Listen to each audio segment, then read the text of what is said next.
जय माता दी। अगर आपके भी गार्डन में मई के महीने में इस तरह से देखिए, अभी भी टमाटर में अभी हमारे जो प्लांट हैं हमने करीब 1 महीने पुराने ही हैं, और आप देखिए कि इसमें फ्लावरिंग फिर से स्टार्ट हो गई है। तो इसका मतलब क्या है कि आने वाली जो गर्मियां हैं, जैसे कि जून है, ये मई शुरू हो गया है, और जून के महीने में या फिर बारिश की शुरुआत में ही टमाटर की बहुत किल्लत हो जाती है। टमाटर बहुत महंगा हो जाता है, या फिर कोई भी वेजिटेबल है बहुत महंगी हो जाती है। पर अगर हम सही तरीके से इनको ग्रो करते हैं, उनका रख रखाव करते हैं, तो हमें ढेर सारी वेजिटेबल कंटिन्यू अपने गार्डन में मिलती रहती हैं, और उन वेजिटेबल्स का आनंद अलग ही होता है जो हमारे गार्डन में उगी हैं और मार्केट में बहुत महंगी बिक रही हैं। तो चलिए हम आपको कुछ गलतियां ऐसी बताने वाले हैं कि जो हर गार्डनर करता रहता है अपने घर पर और अपनी छत की गार्डनिंग में, और वह सोचता है कि हम अपने प्लांट को और बड़ा रखें और हेल्दी रखें और अच्छा कर दें। उस चक्कर में आपका प्लांट सूख जाता है, हेल्दी की जगह अनहेल्दी हो जाता है। कुछ गलतियां क्या हैं, ऐसी कौन सी गलतियां हैं जो हम अपने गार्डन में करते हैं और जिसकी भरपाई हम फिर कभी नहीं कर पाते हैं, और बस पछताने के सिवा कुछ नहीं होता है। तो चलिए उन गलतियों के बारे में बताने वाले हैं। अगर आपने उसमें से कुछ गलतियां अगर शुरू कर दी हैं गलतियां करना, तो आप सावधान हो जाइए, उन गलतियों को अब मत कीजिए। और साथ में अब आप अपने प्लांट की अगर इस तरह से देखभाल करते हैं, तो आपके प्लांट में भी इतनी गर्मियों में फ्रूटिंग, फ्लावरिंग सभी कुछ होती रहती है। अगर आपने वीडियो को अभी तक सब्सक्राइब नहीं किया है तो ज़रूर करें, साथ में बेल आइकन भी प्रेस करें, जिससे कि वीडियो के आने वाली नोटिफिकेशन आपको मिलती रहे। आप देखिए जैसे हमारा चीकू का प्लांट है, वो ये फ्लावरिंग पे स्टार्ट हो गया है। अब जब ये फ्लावरिंग पर आता है तो कुछ प्लांट हमारे ऐसे होते हैं कि वो पॉलिनेट बिना नहीं मानते हैं, उन्हें पॉलिनेशन की ज़रूरत रहती है।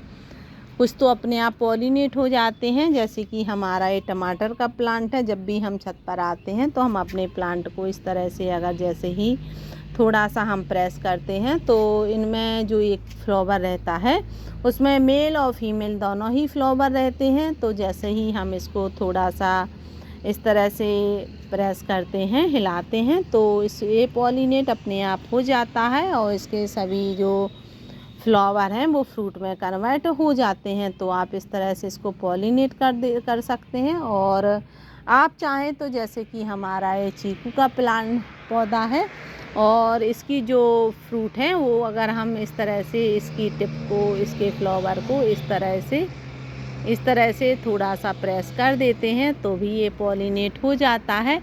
तो आप भी इस तरह से इसके जो भी फ्रूट आपके गार्डन में हैं वो इस तरह से हल्के से प्रेस ज़रूर कर दीजिए, जिससे कि ये पॉलिनेट हो जाए। जैसे कि लौकी है, कद्दू है, तोरई है, सब में पॉलिनेशन की ज़रूरत रहती है। अगर हम उन्हें पॉलिनेट कर देते हैं तो उसके फ्रूट 100% जर्मिनेट हो ही जाते हैं।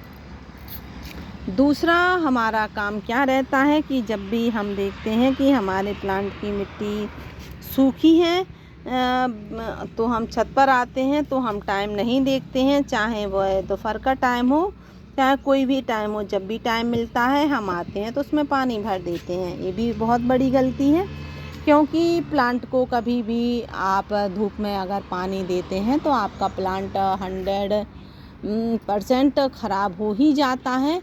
इसलिए आप कोशिश करें कि अपने प्लांट पर धूप निकलने के पहले ही उसमें वाटरिंग कर दें, अपने प्लांट पर उसे अच्छे से नहला दें, जिससे कि उसमें अगर कीड़ों का अटैक हो रहा है तो नहीं होगा। उसमें कोई भी जो कीड़ा छोटा मोटा आ रहा है तो नहीं आएगा, और आपका प्लांट हेल्दी रहेगा। तो आप उसको हमेशा अर्ली मॉर्निंग में या फिर शाम को 5 बजे के बाद अपने प्लांट पर पानी दें, उसके पहले बीच में पानी ना दें, क्योंकि प्लांट को अगर जैसे ही हम तेज़ धूप में पानी देते हैं तो उनकी रूट्स को समझ में ही नहीं आता है कि हम पहले धूप लें कि पहले पानी लें, और उसी चक्कर में वह गड़बड़ हो जाता है और हमारा प्लांट ख़राब हो जाता है।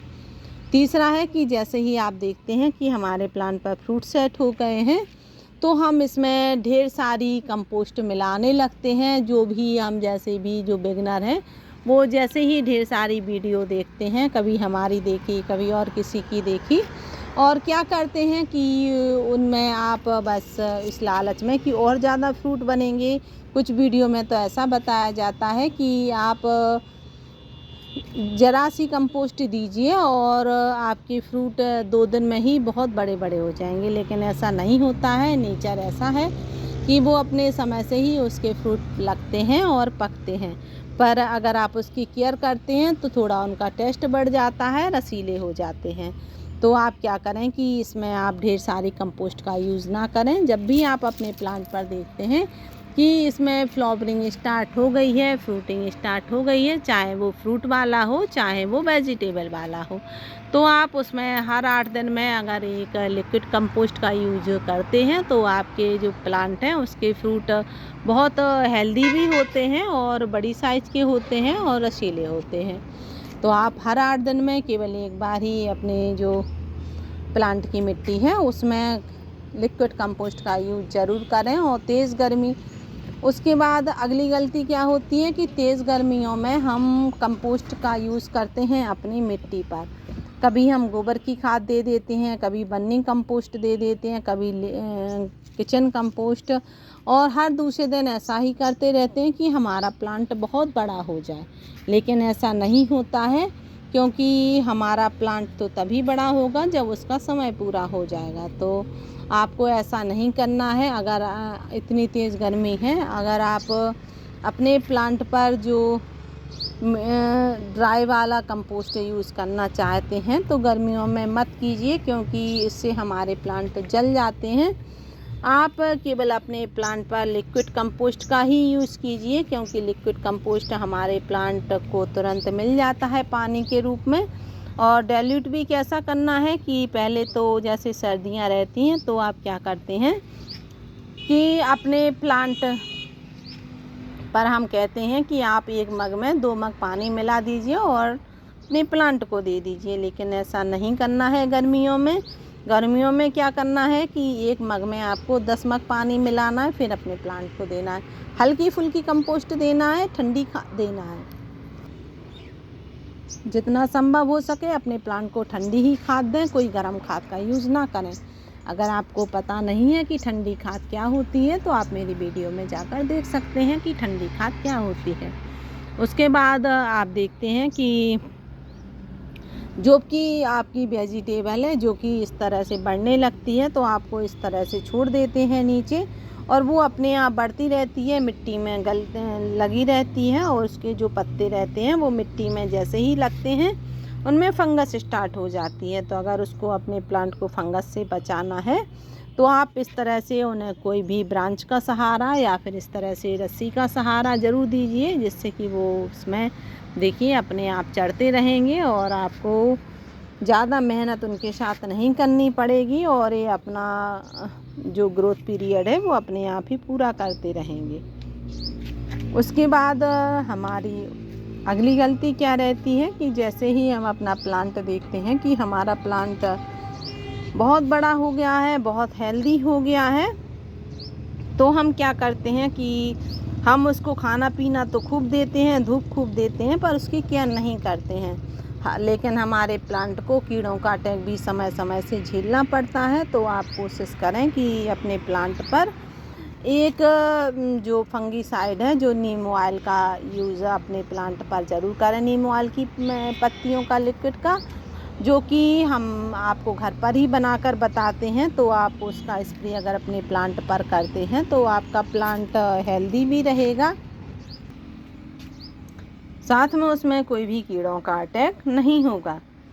हर 8 दिन में एक स्प्रे ज़रूर करना है नीम ऑयल का। अगर आपको नहीं पता कि नीम ऑयल कैसे बनाया जाता है तो आप मेरी वीडियो में जाकर देख सकते हैं।